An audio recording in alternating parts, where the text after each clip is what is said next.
کیا آپ بھی ایئر بڈس کی وجہ سے پریشان ہیں اور کبھی بیٹری کا مسئلہ، کبھی کنیکشن کا مسئلہ، کبھی چارجنگ کیبل کا مسئلہ؟ اور کیا آپ جاننا چاہتے ہیں کہ ایئر بڈس کو کیسے، کون سی ٹیکنیکل ایسی چیزیں ہیں جن کو ہم مد نظر رکھتے ہوئے ایئر بڈس کو خریدیں؟ اور اسی طرح ایئر بڈس جب خرید لیں تو استعمال کرتے وقت کون کون سی چیزیں ہیں جن کا ہمیں ضرور احتیاط جن کی کرنی چاہیے اور جن کا لحاظ رکھنا چاہیے؟ تو ایئر بڈس کے متعلق ان ساری معلومات کو جاننے کے لیے ہماری اس ویڈیو کو ضرور ملاحظہ فرمائیں۔ سب سے پہلی چیز یہ ہے کہ ایئر بڈس میں دو فنکشن ہوتے ہیں، ANC اور ENC۔ ANC کا مطلب یہ ہے کہ اوائڈ نائز کینسلیشن، مطلب یہ ہے کہ جب آپ کال کسی کو کریں گے تو آپ کی آواز صاف جائے، تو جس ایئر بڈس میں ANC آپشن ہوگا اس سے آپ کی آواز اگلے کو صاف جائے گی۔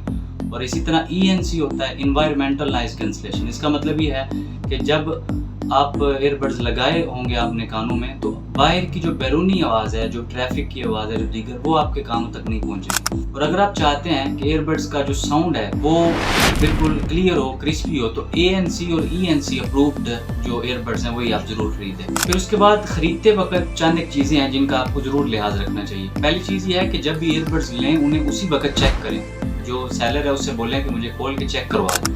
آپ اس سے کون کون سی چیزیں چیک کریں گے؟ سب سے پہلے آپ اس سے ان ایئر بڈس کو فوراً اپنے موبائل کے ساتھ اور بلوٹوتھ کے ذریعے کنیکٹ کریں، اور اس طرح کنیکٹ کر کے آپ چیک کریں کہ ایئر بڈس کیا کنیکٹ ہوئے ہیں یا نہیں ہوئے۔ دوسری چیز، آپ اسی وقت بیٹری ٹائمنگ کا لحاظ رکھیں، اور بیٹری ٹائمنگ کا پوچھیں کہ کتنی ہے، کیونکہ ہو سکتا ہے آپ سارا دن بیٹری چارجنگ پر ہی لگائے رکھیں، تو پھر آپ استعمال کب کریں گے؟ تو بیٹری کا بھی ضرور آپ لحاظ رکھیں۔ اور تیسری بات یہ ہے کہ جب آپ خریدیں تو چارجنگ کیس کے اندر جو ایئر بڈز ہیں ان کو رکھیں اور کچھ دیر کے لیے رکھیں، تاکہ جب تھوڑی چند فیصد وہ اضافہ ہو اور چارجنگ ہو، تاکہ آپ کو پتہ چل سکے کہ یہ چارجنگ کیس اور یہ چارجنگ والا سارا سسٹم یہ ٹھیک ہے۔ اور اسی طرح ایئر بڈز بھی آپ کے ہیں اور پیسے بھی آپ ہی نے لگانے ہیں، تو ایئر بڈز وہ خریدیں جو آپ کے کان میں فٹ ہیں۔ اور بعض اوقات ایسا ہوتا ہے کہ وہ آپ کے کانوں سے گر جاتے ہیں اور وہ ریپیئریبل بھی نہیں ہوتے، تو لہٰذا جب بھی خریدیں تو خریدتے وقت اپنے کانوں میں لگائیں، ایڈجسٹ کریں، اور جب وہ صحیح اندر فٹ آ جائیں تو پھر وہ ایئر بڈز آپ ضرور خریدیں۔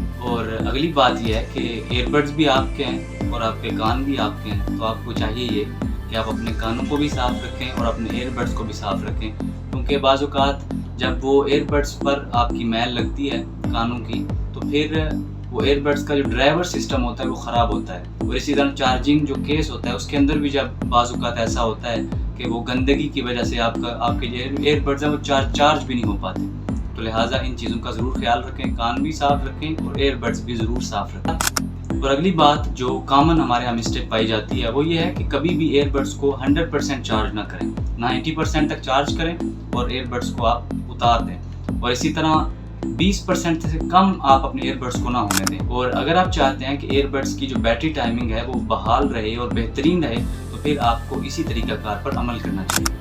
اور یہ اگلی بات بھی کامن مسٹیک ہمارے یہاں پائی جاتی ہے، وہ یہ ہے کہ جب ایئر بڈز ایک ڈیوائس سے ڈسکنیکٹ کریں تو فوراً اگلی ڈیوائس کے ساتھ کنیکٹ نہ کریں، بلکہ 15 سیکنڈ کے لیے آپ انہیں کیس کے اندر رکھیں اور اس کے بعد پھر نکال کر آپ اپنی اگلی ڈیوائس کے ساتھ کنیکٹ کریں۔